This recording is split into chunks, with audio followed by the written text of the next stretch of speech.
Hello mga ga, bagong recipe ng ating carrot cake. Ang sarap nito na moist, na malagkit. Ano ba, hindi ko ma-explain. Basta yung sarap talaga niya. At bite sizes lang yung hiwa natin. Na kumbaga pwede nga natin itong panglagay sa ating mga buffet. At ito na karami yung nahihiwa natin sa ating 11 by 15 by 1. Yung sizes ng ating lianira na gagamitin dito. At 4 cups lang ito na harina. At ito na yung bagong recipe natin. So dito paghaluin lang natin yung sugar, itlog at vanilla extract, mantika at haluin lang muna. At alam nyo ba na yung ating recipe ngayon ay budget friendly lang talaga ito. At hindi mo akalain sa ganitong mga ingredients lang at ang sarap na talaga ng ating carrot cake bars. At naglagay lang ako muna dito ng half cup na tubig. Ilagay na natin yung ating asin, baking soda at baking powder. Kaya nilagyan ko lang muna ito ng half cup ng tubig para matansya po natin kasi maglagay tayo dito ng saging na hinog na saba. Ay basa po yun at ayaw naman natin na maging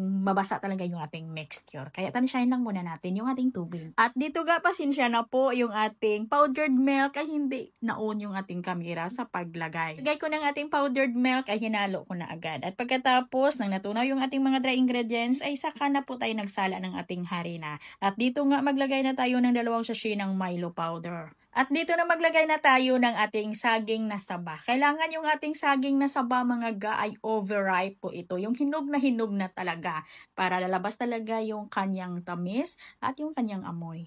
At hindi ito yung hinahanap natin na consistency ng ating mixture kaya magdagdag tayo dito ng tubig.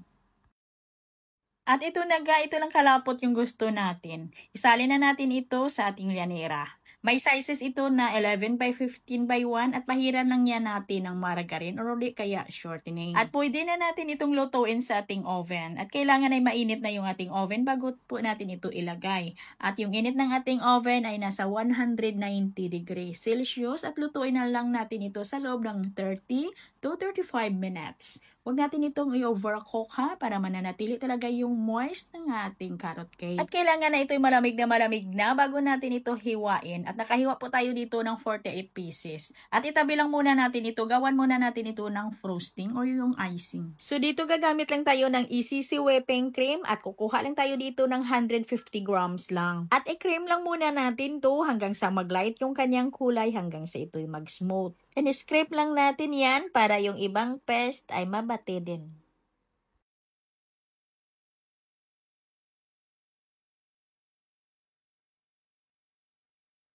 At ilagay na natin yung ating malamig talaga na tubig. At paunti-unti lang yung paglagay natin ng ating tubig. At ilagay lang natin yan ng paunti-unti lang talaga hanggang sa ito'y maubos.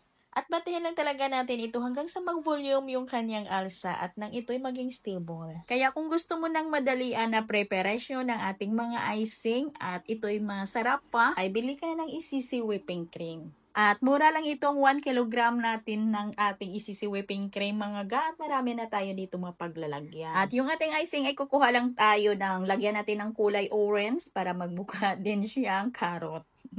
At dito mga guys, sa ginhawa ko nagyudin taon ni kay pasmado man akong kamot. Kailangan ay mapataliwis natin yung dulo. At yung ating icing ay magtira din tayo para lagyan din natin ng kulay green para magbuka ding dahon.